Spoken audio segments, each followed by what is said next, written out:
11월 5일 화요일 하나님 말씀 시편 66편 1절부터 7절까지입니다. 함께 교독하겠습니다. 온 땅이여 하나님께 즐거운 소리를 내일지어다. 그의 이름의 영광을 찬양하고 영화롭게 찬송할지어다. 하나님께 아뢰기를 주의 일이 어찌 그리 위험하신지요. 주의 큰 권능으로 말미암아 주의 원수가 주께 복종할 것이며 온 땅이 주께 경배하고 주를 노래하며 주의 이름을 노래하리이다 할지어다. 와서 하나님께 행하신 것을 보라. 사람의 아들들에게 행하심이 어미하시도다. 하나님이 바다를 변하여 육지가 되게 하셨으므로 무리가 걸어서 강을 건너고 우리가 거기서 주로 말미암아 기뻐하였도다. 그가 그의 능력으로 영원히 다스리시며 그의 눈으로 나라를 살피시나니 거역하는 자들은 교만하지 말지어다. 아멘. 이것은 하나님의 말씀입니다. 시편 말씀을 계속해서 함께 나누고 있는데, 시편에는 배경을 알 수 있는 시편이면 그 내용을 훨씬 더 쉽게 이해할 수 있고 더 깊이 공감할 수 있어서 더 깊이 묵상할 수 있게 되죠. 그래서 시편의 배경을 아는 거는 우리에게 굉장히 중요한 일인데, 오늘 보면 시편 66편의 배경은 정확하게 알려진 건 없습니다. 그런데 하나님을 찬양하라, 그리고 왜 찬양하라고 이야기하냐 하면 하나님께서 사람들에게 행하신 일 때문이다. 그러니까 어떤 위기 속에서 하나님께서 행하신 일 때문에 그 위기 속에서 건져냄을 당하고 구원받고 그리고 하나님이 주신 은혜와 복을 누린 사건이 배경이 있었던 것 같아요. 그래서 이 시편 66편의 배경을 이렇게 생각하면 좋을 것 같아요. 위기의 순간에 건져주신 하나님, 위기의 순간에 도와주신 하나님, 위기의 순간에 우리의 보호자가 되어주신 하나님, 이 상황을 염두에 두고 오늘 본문을 좀 보면 쉽게 묵상해 갈 수 있을 것 같아요. 세 가지 정도 오늘 함께 나누려고 하는데, 1절부터 4절까지는 온 땅이여 하나님께 즐거운 소리를 낼지어다, 영광스럽게 하나님을 찬양할지어다 선포하거든요. 그럼 뭐냐면 선포의 이유가 있는 거죠.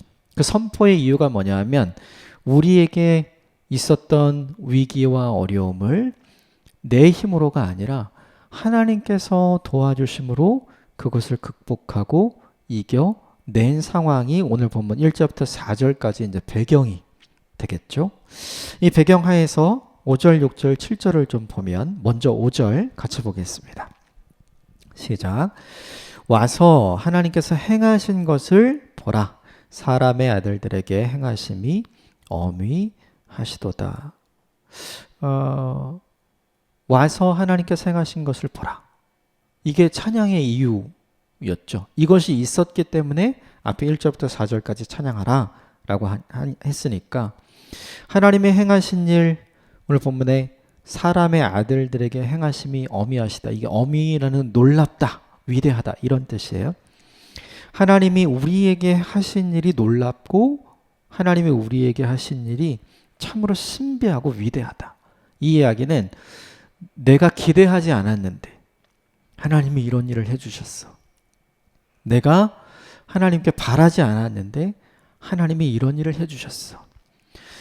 내 생각과는 달리, 내 계획대로는 달리, 내 예상대로는 달리 하나님께서 너무나도 놀랍고 너무나도 위대하게 이런 일을 해주셨어 라는 뉘앙스가 오늘 본문에 있게 되죠. 사람이 언제 하나님을 알게 되고 믿게 되는가? 바로 이 상황인 것 같아요.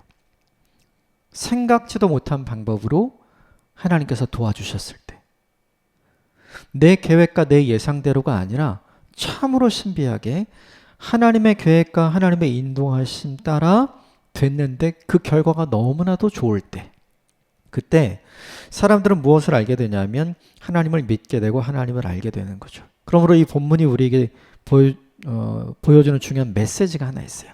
믿음은, 하나님을 아는 지식은 책상 위에서 생기는 게 아니에요. 그게 아니라 인생의 굴곡진 위기의 순간을 지나면서 아주 선명하고 분명하게 만들어지고 세워지는 거죠. 평탄한 인생을 사는 거 굉장히 큰 복이거든요. 저와 여러분이 그런 인생을 살았으면 좋겠어요. 그런데 위기의 순간 인생의 굴곡을 많이 겪을 때 그때 이것 자체가 복은 아니지만 이 순간에 하나님이 개입하시고 만져주시고 고쳐주시고 회복시켜주시고 해결해주시는 과정을 통해서 우리에게 없었던 믿음 이것을 잊게 해주시고 약했던 믿음을 강하게 만들어주시는 주님의 놀라우심을 경험하게 되는 때가 있거든요. 시편 전체를 볼 때 다윗의 인생이 그렇죠. 다윗의 인생이 평탄하지 않았잖아요. 다윗의 굴곡진 인생을 보면서 다윗은 자신을 그렇게 인도하신 하나님 원망도 많이 했지만 가장 선하고 아름다운 결과를 주셔서 다윗은 그 하나님을 언제나 찬양하잖아요. 그래서 그것을 경험한 이후에는 같은 어려움 비슷한 상황이 올 때 원망과 불평하지 않고 오히려 감사함으로 자기 인생을 하나님께 온전히 맡기고 내어드리는 일이 시편 전체에서 너무나 많이 있었죠. 하나님은 이해하는 게 아니에요. 하나님은 체험하는 거예요. 이해하는 믿음 굉장히 중요하긴 해요. 그런데 그 이해하는 믿음을 굉장히 강력하게 만들어주는 건 뭐냐면 하나님을 체험하는 거죠. 그래서 하나님을 아는 지식은 책상에서 얻은 지식이 아니라 인생을 살아가면서 체험으로 체득한 경험적 지식이 되는 거예요. 이 경험적 지식이 우리 안에 있을 때 어떤 일이 벌어지냐면 위기가 우리를 흔들지 못하는 사람이 되는 거죠. 분명히 알기는 하나님께서 우리의 공급자가 되어주시고 우리의 보호자가 되어주시고 주께서 우리의 구원자가 되어주신다. 이걸 책상에서만 알면 막상 그것이 필요한 상황이 되었을 때 굉장히 흔들리거든요. 그런데 아무것도 없을 때 공급자가 되어주신 하나님을 만나고 위기의 순간에 구원자 되어주신 하나님을 만나고 그리고 가장 힘들고 어려울 때 우리의 보호자가 되어주시는 하나님을 인생에서 경험하면 그 다음에 그런 순간이 올 때 흔들리지 않게 되는 거죠. 이게 경험적 지식과 경험적 믿음이 주는 굉장히 큰 장점인 거죠. 그럼 되게 중요한 게 있어요. 이런 경험적 지식, 오늘 본문에 보면 하나님이 행하신 놀라운 일, 이것을 경험하기 위해서 반드시 필요한 전제 조건이 있어야 돼요. 내가 아무것도 할 수 없는 상황이 있어야 됩니다. 즉 하나님의 전능하심을 경험하기 위해서 우리에게 반드시 있어야 되는 조건은 뭐냐 하면 나의 무능함을 철저히 경험하는 시간이에요. 이 시간이 우리에게 있어야 하나님의 전능하심을 경험하게 되는 거죠. 나에게 큰 일이 있어야 크신 하나님을 경험하는 거예요. 나한테 굉장히 큰 어려움이 있어야 그것을 뛰어넘게 하시고 이기게 하시고 해결해 주시는 하나님의 놀라운 은혜를 체험하게 되는 거죠. 그러므로 이 본문 5절이 우리에게 주는 메시지가 있어요. 그건 뭐냐 하면 우린 다 고난 싫어하잖아요. 위기 싫어하잖아요. 저도 싫어요. 그런 게 웬만하면 없었으면 좋겠습니다. 힘들잖아요. 그런데 그것이 과연 우리에게 고생만 하게 하는 시간인가? 그렇지 않다는 거죠. 그 고난과 그 위기를 통해서 우리는 하나님을 다시 알아가요. 고난 자체는 복이 아니에요. 그런데 그 고난을 통과하면서 나와 함께 계시는 하나님을 경험하는 것이 우리에게 복이 됩니다. 위기 자체는 복이 아니에요. 그런데 그 위기를 내가 경험하면서 그 위기 속에서 나를 건져주시는 하나님을 경험하는 것이 우리에게 복이 되는 거죠. 고난을 사모할 필요는 없고 일부러 위기 가운데 나를 집어넣을 필요는 없어요. 절대로 그렇게 하지는 마십시오. 그러나 인생을 살아가면서 내가 아무것도 할 수 있는 것이 없는 때, 철저하게 굉장히 무능한 나를 발견하게 되는 때, 철저하게 연약한 나를 발견하게 되는 때, 그때는 오히려 하나님을 붙드십시오. 하나님을 가까이 하고 하나님을 의지할 때 그분의 전능하심을 경험할 기회가 되고 그분의 건져주심과 그분의 회복하심과 그분의 능력을 체험할 굉장한 기회가 우리에게 되는 거죠. 이 본문이 우리에게 보여주는 건 그거예요. 고난을 통해서 하나님을 만나는 것. 고난을 통해서 하나님의 위대하심을 경험하게 되는 것. 이것이 우리에게 복이고 우리에게 유익이죠. 일평생을 살면서 하나님이 행하시는 놀라운 일이 무엇인지를 경험하지 않고 하나님을 신실하게 믿을 수 있다면 그것도 굉장히 큰 복인 것 같아요. 그러나 삶의 우여곡절이 우리 모두에게는 존재한단 말이죠. 그 삶의 우여곡절 끝에서 그 나의 고난의 끝에서 나의 신앙의 저 바닥에서 나를 건져 이렇게 세워주시고 그 고난의 터널을 통과하게 하시는 하나님의 크신 은혜와 전능하심을 경험하게 하는 게 우리에게 큰 복이거든요. 이 복을 절대로 놓치지 않게 되기를 주님의 이름으로 축복합니다. 이 5절이 우리에게 주시는 의미이죠. 6절 같이 읽을까요? 시작. 하나님이 바다를 변하여 육지가 되게 하셨으므로 무리가 걸어서 강을 건너고 우리가 또 거기서 주로 말미암아 기뻐하셨다. 출애굽 사건이 딱 떠오르죠. 역사 속에서. 그렇죠? 출애굽은 참 좋은 사건이었죠. 근데 출애굽하자마자 사람들이 만난 건 뭐예요? 앞에는 홍해, 뒤에는 애굽의 바로의 군대. 그러니까 사람들이 생각은 이게 뭐지? 하나님이 우리를 제대로 인도하시는 건 맞나? 하나님 우리를 살리시려고 그런 건 맞나? 아니라는 판단이 드는 거죠. 그래서 사람들이 그때 했던 고백은 뭐예요? 우리를 여기서 죽이시려고 우리를 데리고 왔습니까? 사람들이 모세에게 찾아가서 이렇게 원망을 하죠. 출애굽은 너무나 좋았는데 그 다음은 너무나 안 좋았거든요.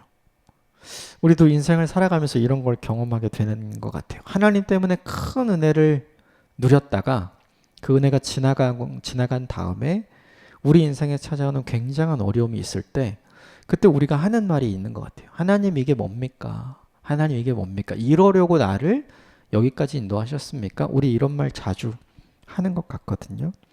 그런데 이 본문이 이야기하고자 하는 거는 뭐냐 하면 바다가 변해 육지가 되게 하셨다. 사람들은 바다는 바다다라고 생각했잖아요. 길이 없다. 여기가 끝이다. 그렇게 생각한 거죠. 그런데 길이 없는 게 아니라 길이 안 보이는 것 뿐이었어요. 거기가 끝이 아니라 하나님께서 시작하시는 새로운 시작점이 홍해였죠. 지금 이 본문을 통해서 하나님께서 우리에게 주고자 하는 메시지는 바로 이거예요. 인생의 문제를 만나고 고난을 만나고 위기를 만나면 우리는 희망이 없다, 길이 없다, 방법이 없다, 그리고 원망하고 불평하고 불신앙 가운데로 빠져들고 원래대로 돌아가려고 하는 거죠. 그런데 하나님은 그게 아니다. 우리를 막다른 골목으로 인도하시는 것이 아니라 그 막다른 골목에서 새로운 문을 여시려고 거기로 인도하신 것이다. 이걸 가르쳐 주는 거죠. 우리의 생각과 우리의 판단과는 다른 방식으로 하나님께서 우리에게 응답해 주시는 걸 경험하게 되는 거예요. 사람들이 얼마나 놀랐을까요? 사람들이 얼마나 충격적이었을까요? 그리고 사람들이 얼마나 하나님의 awesome, 하나님의 위대하심, 오늘 본문의 어미하심이 얼마나 크고 깊고 넓은지를 깨닫게 되었을까요? 이게 아까 5절에서 이야기한 것처럼 고난이라는 것이 있어야, 내가 아무것도 할 수 없는 시간을 만나야 하나님의 하나님 되심을 우리는 경험하게 되거든요. 그 순간에 절대로 불평하지 마십시오. 그 순간에 절대로 원망하지 마십시오. 길이 없다고 말하지 마십시오. 우리 눈에 길이 안 보이는 거지 길이 없는 게 아니에요. 하나님께서 새로운 길을 열어 주셨잖아요. 그 순간에 하나님의 인도하심은, 여기까지 인도하심은 잘못되었다라고 말하지 마십시오.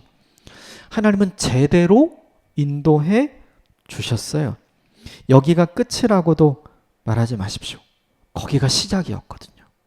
그러니까 이 6절의 말씀을 통해서 이 본문의 말씀을 우리에게 보여주고 싶은 건 뭐냐 하면, 상황과 환경이 끝을 향해서 가고 있을 때 우리는 그게 끝이라고 생각하잖아요. 그런데 이 본문이 보여주는 건 뭐냐 하면 거기가 끝이 아니라 하나님이 시작이다. 홍해가 길이 끝난 게 아니라 하나님이 길인 것이다. 이걸 보여주고자 하는 거잖아요. 이게 우리에겐 되게 중요한 것 같아요. 내 눈으로 보고 내 생각으로 판단하는 게 다 틀릴 수 있어요. 그걸 겸손하게 인정해야 돼요. 그걸 겸손하게 인정해야 내가 보는 것과 다른 것을 보시는 하나님, 내가 생각하는 것과 다른 것을 생각하시는 하나님, 내가 계획하고 예상했던 것과 다른 것을 계획하고 준비하고 계시는 하나님의 놀라우심을 경험하게 되는 거죠. 6절이 우리에게 보여주는 게 있어요. 그 뭐냐 하면 안심하라는 거죠.